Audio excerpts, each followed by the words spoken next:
Ladies and gentlemen, welcome back to my channel. My name's Marissa, and today I am doing my March wrap-up. So you guys know that during the month of March, I was also participating in the Walking Dead readathon, so I am going to go ahead and link all that information down below, and I did successfully complete that readathon. Surprise, surprise, I know. I've been failing at so many things lately. It's just, I had to complete something. Plus, you know, being quarantined definitely helped.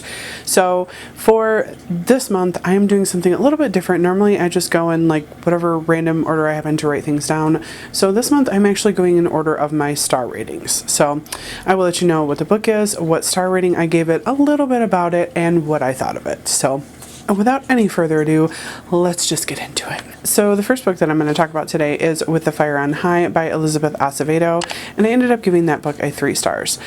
This book is a kind of like a booktube darling. It is a contemporary book, and it is about this girl who is going to school, and she ends up getting into this culinary arts program.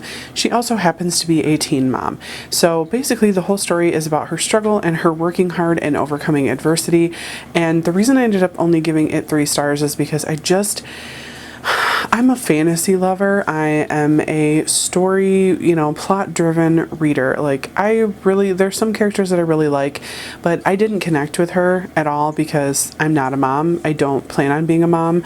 So I think that was a large part of it. I just didn't connect with the character, and I didn't feel like there was enough of a resolution. Yeah, some of the parts were kind of cool. I admire her dedication. I admire what she went throughout the story, but it just was not it for me. So it was a solid 3-star read. So the next book is Escaping from Houdini, and that is of course by Kari Maniscalco, and that is the 3rd book in the series. I forget what the series is called right off the top of my head. It'll come to me eventually. Anyway, so this whole book was basically set on a cruise ship, and if you guys have watched my other reviews for these books, I absolutely adored the first one. The first one was great. I absolutely loved it. It's basically about this girl and this guy, and this is set back in like Victorian London, and basically they're trying to solve the Ripper murders in the first book. So this being the 3rd book, they're on like this cruise ship, and a lot of drama happens. It's like jealousy and uncertainty about love, and it was just throughout the whole book I kept going, what the hell is wrong with you? Like, where is this girl that I saw in the first 2 books? I just didn't get it. I thought that book was just like, there was no point. I think it was just drama for the drama of it. So I'm really, really, really hoping that the 4th book is going to be good, because I'm actually reading that next month for the Owls. So fingers crossed on that one. So the next book, and consequently my last 3-star read of the month, was The Girl the Sea Gave Back by Adrienne Young. This book was set in the same world as Sky in the Deep, and it is like, I think it's 10 years after Sky in the Deep, and it's following a different clan of people essentially, and yeah, I just didn't like it. Oh, I was not a fan of this book. Honestly, there was not enough action, not enough story, not any resolution at the end. Well, I think the whole concept of a book about Vikings is really, really cool. I just didn't think that it was executed very well, and I thought that the ending left a lot to be desired. So this one was also a prompt it covered 2 of the prompts from the Walking Dead readathon. The first one was Michonne, and that was read a book with more than 4 words in the title. And the second one was Negan, and that was a leather jacket or baseball on the cover. And the girl on the cover has a quiver, which is made out of leather, so there's the leather prompt. So these next ones, there are 6 of them. Crazy, I know, right? So the next ones are Chosen by Benedict Jacka, Hidden by Benedict Jacka, Veiled by Benedict Jacka, Burned, Bound, and Marked, all by Benedict Jacka. I listened to all 6 of these on audiobooks. These are the continuation of the Alex Verus series, so of course I'm not going to go into too much detail about what they're about, but essentially they are about a wizard set in London, and he's kind of like the English counterpart to Harry Dresden. I don't know if that video has already gone up or not. It might have, I don't remember. But anyway, I filmed a video that was comparing and contrasting Harry Dresden and Alex Verus, the two series, the two books, how they related, how they differed. So go watch that if you haven't checked it out already, if it's up at this point, because quarantine's got me all in the head. So anyway, I gave all of those books 4 stars because I absolutely love the sarcastic, witty humor that goes on in all of these books, and listening to them on audio is amazing because the narrator does a wonderful job of giving each character a distinct voice, so you know who's talking at all times. They're very easy to follow. They're very short books. I think the longest one so far has been like 11.5 hours or something like that, but if you're listening to it on 1.5 speed like I do, you will whip through it in no time. It took me like 2 days to get through each one of these books at 10 hours, so not a problem whatsoever. So anyway, I gave all 6 of those books 4 stars. So the next one is Hunting Prince Dracula, also by Kari Maniscalco. That one I gave a 4 stars. This one is set after the Stalking Jack the Ripper, and basically the two main characters end up going to Romania, and they are studying in Prince Dracula's castle many years after Prince Dracula is dead. And lots of strange things start happening. And as you know, they are both like coroners essentially back in the day. And so they are going to the school to learn more about that and get more in-depth knowledge on it. And when lots of crazy things start happening, of course, these two insert themselves in the middle of it. They're basically like, you know, the Sherlock and Watson of their time. So need I say more? They are an excellent, excellent read. So these next 3, you guys are going to be shooketh. I'm telling you right now. I read romance. Gasp. I know. Romance. Me. I'm not a big fan of romance. I'm just going to put that out there right now. But these books were wow. So number 1, let me preface this by saying this is the single series, books 1, 2, and 3, and they are all by Lyra Parrish. If you don't know who Lyra Parrish is, it is the pen name for Courtney over at the Courtney Project. She is an author tuber. She is amazing. She is funny. She is very keep it real, and I just love her. I love watching her videos, and you know, honestly, like, I wanted to support her, so I went through and I found this book set that sounded interesting, and I was like, you know what, for her I will give it a shot. And I ended up binging these books. I mean, granted, they are short, but I literally read the 2nd and 3rd volume in one day together, back to back. Like, they are good, really good. So essentially you are following these two main characters who, of course, I can't remember their names right now. Don't come at me, I'm horrible with names, so sorry. So essentially you are following this main character who is a female, and she is like this high-powered CEO, and she doesn't date because she had a fiance and he ended up dying in an accident. So now she's just like given up on love. She doesn't care. She ends up going to a couple of these like sex clubs and sex parties and has sex with a random stranger and also this guy that she used to date. And then she ends up meeting, of course, this one guy that it extends beyond the sex club, and they get to know each other, and they're going through some trials and tribulations, and needless to say, he ends up getting hired at her company before she even knows who he is. She doesn't like him when she first meets him at the company because when they first met they were wearing masks. So it's an interesting, almost like hate to love romance, but they kind of had a romance going on before they hated each other, so it's like a love to hate to love romance. I don't know, whatever. So anyway, these books are definitely really good. They're super cheap on Kindle. I think I got them for like $5 or something for the whole bundle. So yeah, definitely go check those out, and check out the Courtney Project. I will link her down below if I can remember to do that, so you guys can go watch her videos because she is hilarious. You'll love her. So the next book that I ended up reading was The Ninth House by Leigh Bardugo. That I gave a solid 4 stars. It took me a little bit to get into it because it was weird, it was confusing. I have heard so many people say, oh, trigger warnings for rape and yada yada yada. Even knowing all of that going into the book, I was still shocked when it happened. Like, I could have fallen off the chair shocked because I was completely thrown when it happened. It was so off the wall. I don't think it was necessary to the story, so I'm still not sure why she put that in there. And it does not read like an adult. I'm sorry, it just doesn't. I'm sorry, but I'm 33. Like, I have a problem seeing college kids, you know, out of high school college kids as adults. So maybe it's just my perspective, but they're not adults. They don't act like adults. Even the adults don't act like adults. So yeah, I really don't think this was an adult book, even though I did end up reading that for the Daryl prompt, which was read an adult book for the Walking Dead readathon, but I'm counting it because that's what it's classified as, but I still don't think so. So anyway, enough of all my rambling.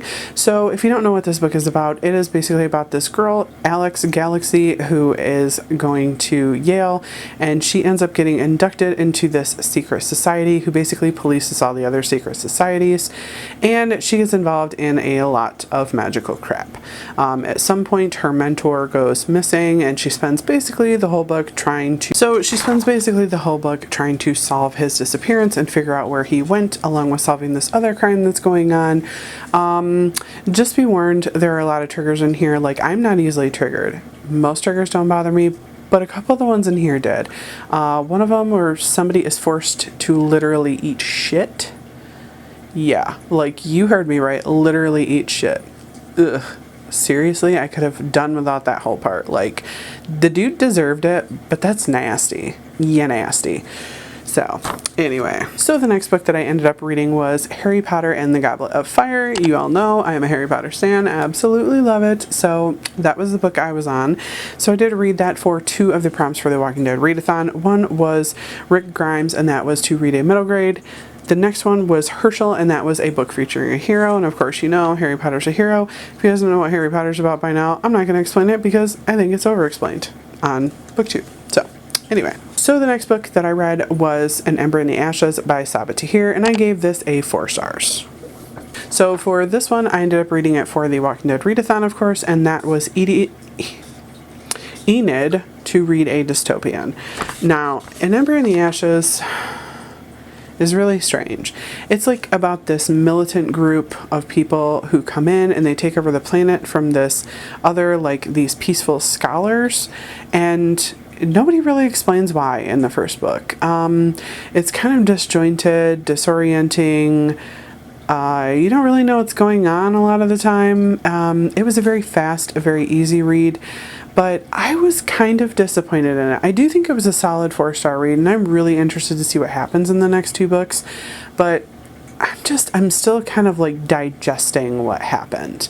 I was not as into this book as some of the other ones that I read this month, so it's like a low 4 stars for me, I would say. Yeah, low 4 stars. So the next one that I read was Grave Mercy, and that was by Robin Lefevers. That I also gave a 4 stars. And for this one, there was 2 prompts that it covered in the Walking Dead readathon. The first one was Glenn, and that was to buddy read, and I buddy read this with Kayla over at Crack Into a Good Book. I will also link her down below. And the next prompt was Carol, and that was to read a book with flowers on the cover. I thoroughly enjoyed this book. Both Kayla and I went into this thinking that it was going to be a fantasy because that's the way the cover looks, that's the way the back reads, that's just like, we thought it was going to be a fantasy. And there's a little teeny bit of fantasy going in there, but mostly it's more like a romance. Like, this girl is an assassin. She's been trained at this convent to be an assassin. She ends up having to go to the royal court with this guy. I'm sorry, historical fiction romance, or historical romance, whatever you want to say. Not just straight up romance. So this was actually set in Brittany, which is part of France, was part of France. I don't know my history all that well.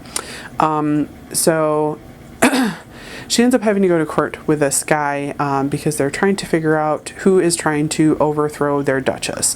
And the duchess is like 12 years old, so she needs a lot of help. And basically, her and this guy that she goes to court with are basically trying to save their Duchess, and they both suspect each other, and of course she's an assassin, so every time somebody is killed at court, he's like, did you do it? Did you do this? Did you do that? You know, why can't you just kill the people that we want you to kill? And she's like, that's not the way that it works. It has to be, you know, my God has to do this and whatever. So like I said, there's a little tiny bit of fantasy elements in there. Like she is completely immune to poison. Poison can't kill her. And she sees like these marks on people, and that's how she knows that she's supposed to kill them. But that's about the extent of the fantasy.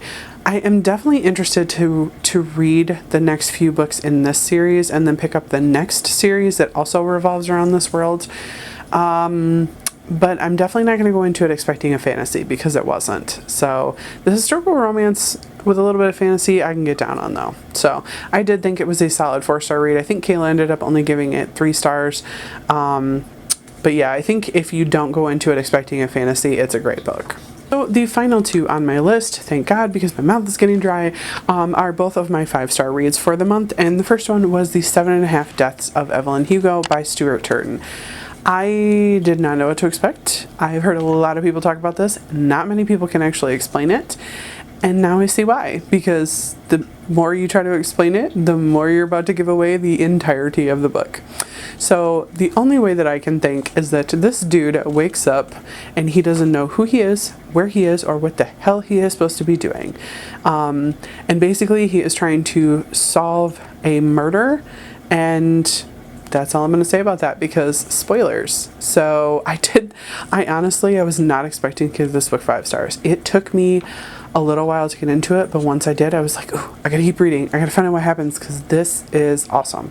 So yeah, it ended up being a great book. That one was also covering 2 of my prompts for the Walking Dead readathon. That was Merle to read a mystery and Carl to read a horror. I'm not sure if this is really classified as a horror, but I'm going with it because it's literally almost the 31st of March, and I'm done reading for the month because I'm good. So the last and final book, and consequently the final book that I actually ended up reading in March, was The Tattooist of Auschwitz. And of course this is like a historical fiction, but it's kind of like loosely based on this one guy's stories. Super short book, very good. It's about a guy who ends up in Auschwitz. He thinks that he's doing it to save his family. He doesn't really know that he's going to a concentration camp. He somehow gets roped into being a tattooer, you know, tattooing the numbers on people coming into Auschwitz and Birkenau, and he lives a better life consequently than the other prisoners. So this dude has like the best luck ever. Like, he gets out of so much shit that they could have and should have killed him for in those camps, and he tries to help other people. So it's a really, really good story. I'm kind of disappointed that it sounds like she embellished a lot, but obviously the real guy who was there did make it out alive, so that is kind of super cool. But yeah, I also ended up giving that book a 5 stars just because I thought it was very atmospheric. It really gave a real life portrait into the lives of people that were there. I don't think it's as down and depressing as a lot of other World War II historical fictions or you know, historical novels about it. But I do think that it did enough justice to it without like cramming the misery down your throat. So yeah. Anyway. So my total wrap-up was I finished 19 books throughout the entire month, 7,041 pages. I gave 3 3 stars, 14 4 stars, 2 5 stars. I read 7 audiobooks, 5 ebooks, and 7 physical books. So overall, I'd say it was a pretty good reading month. Quarantine definitely helps my reading level because I think the last 2 months I've read 14 or 15 books each month. So yeah, I mean, short books plus quarantine equals lots of extra reading time. So anyway, without any further ado, without continuing to speak, I am going to wrap it up here, and I will see you guys in my next video. Bye-bye. Thank you so much for watching my video. I upload every Wednesday and Saturday, and I would really love it if you would like, comment, and subscribe my videos. Have a great day.